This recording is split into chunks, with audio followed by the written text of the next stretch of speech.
The regular NBA season is drawing to a close, and only a few standings are left to be determined in each conference. That makes the final games of the regular season quite interesting, and there's a lot to play for each team. The Brooklyn Nets have enjoyed a roller coaster season, but are ending it on a high as they look to clinch 7th place ahead of the Cavaliers. First up, Kevin Durant's epic triple-double versus the Knicks. The Knicks-Nets rivalry is one of the most heated rivalries in the league, and every game between the two is a moment to savor for the fans. The relocation of the Nets franchise to Brooklyn and the clean sweep, which made the Nets the most feared franchise in the conference, all contributed to the great rivalry. Despite the Knicks being more successful by winning 2 NBA championships, recent history suggests that the Nets have been better as expected. Since the arrival of Kevin Durant and Kyrie Irving, the Nets have been getting the better of battles and lead with a commanding 9-2 record. That doesn't mean the games are one-sided though, and we saw that a few nights ago as the Nets took on the Knicks at Madison Square Garden and saw themselves trailing by 21 points in the third quarter. They were already down by 17 at halftime, and it was obvious that Durant and company needed some inspiration. That's exactly when the stars aligned, and Kevin Durant, along with Kyrie Irving, racked up points and delivered a performance for the ages. Alec Burks and RJ Barrett had been on top of their game and were ensuring that the home fans at the MSG had something to cheer about as their season drew to a close. But Durant and Irving had different ideas and turned the tide, with Durant delivering a triple-double with 32 points, 11 assists, and 10 rebounds as well. Irving wasn't far behind as he added 26 points, 8 rebounds, and 7 assists to effectively complete the comeback as a huge contingent of Brooklyn fans roared their team on. Next, I hate being that team Durant. Even with a thrilling performance that put Brooklyn's fate in their own hands, in regards to the play-ins, Durant wasn't impressed with the performance. It seems like thrillers are mostly enjoyed by fans only, and the players tend to enjoy dominant performances more than thrillers. At least Durant thinks that way, as he explained after the game that it's too risky to let things get that close. Safe to say, the Nets were expecting a more comfortable win versus their town rivals. Durant went on to suggest that he doesn't want to be the team that gets down and fights back. It probably suggests that he'd much rather prefer a winning start and a winning end to the game, as even with the perfect team,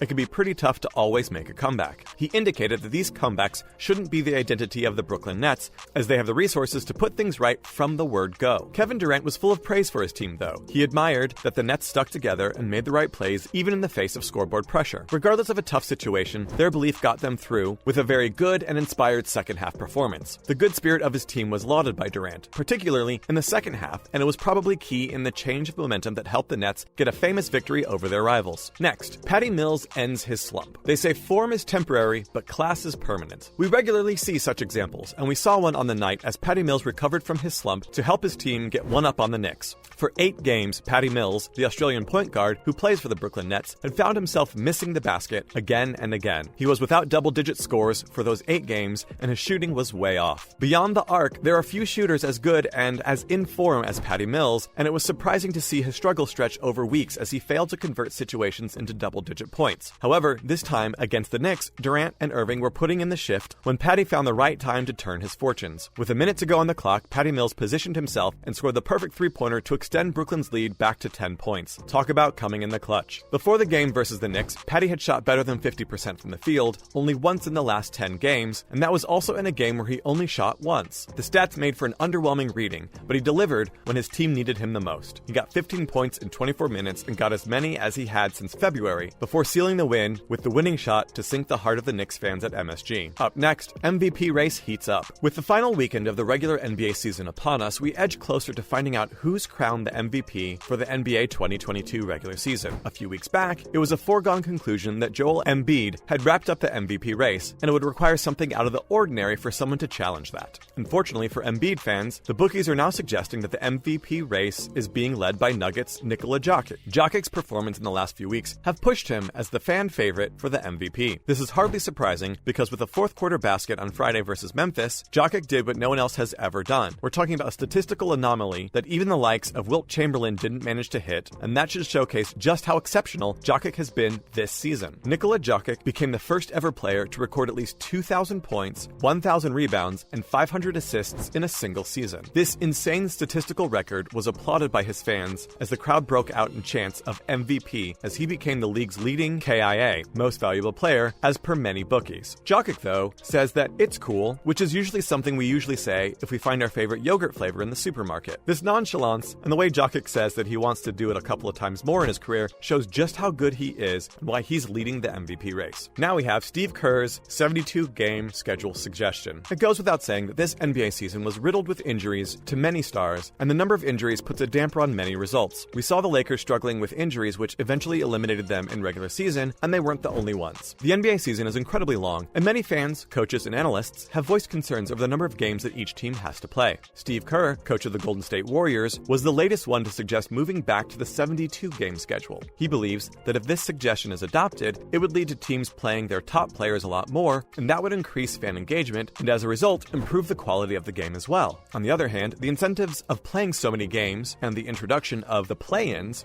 have increased the revenues for all of the franchises, and they might not be in favor of such a change. Either way, the NBA needs to figure out the correct balance between keeping players fit, putting out the best product for the fans to enjoy, and keeping the franchise happy with revenue as well. Next, Joel Embiid makes history. Despite falling behind in the MVP's favorites race, Joel Embiid continued his historic season with the Sixers. It's tough to say who deserves to win the MVP award, but one thing's for sure, it won't be an easy decision to make as both Nikola Jokic and Joel Embiid continue to rewrite history. Joel Embiid scored 41 points, a 14 of 17 shooting, and while that might be a once-in-a-career night for many, it was just another night for him. He's been so dominant as the center this season that even if he goes the next game without scoring at all, he'd be averaging more than 30 points for the entirety of the season. To put this into context, no center has managed to achieve this feat in 40 years. David Robinson, Shaquille O'Neal, and Patrick Ewing all got incredibly close to achieving the feat, but couldn't do what Embiid has finally done since Moses Malone did in 1982. His form will be crucial in the Philadelphia Sixers' hope of winning the championship. Their bid to win has been boosted by the arrival of James Harden, but it has been Joel Embiid who's kept the Sixers afloat all season long and has been consistently putting in world-class performances. He's having a season to remember, and few big men have managed to achieve what he's achieving. That's a wrap for this video. Do you have any questions about the NBA season as we enter the playoff season? Let us know in the comments below. Make sure to give this video a thumbs up and subscribe to our channel for more videos like this. See you in the next one.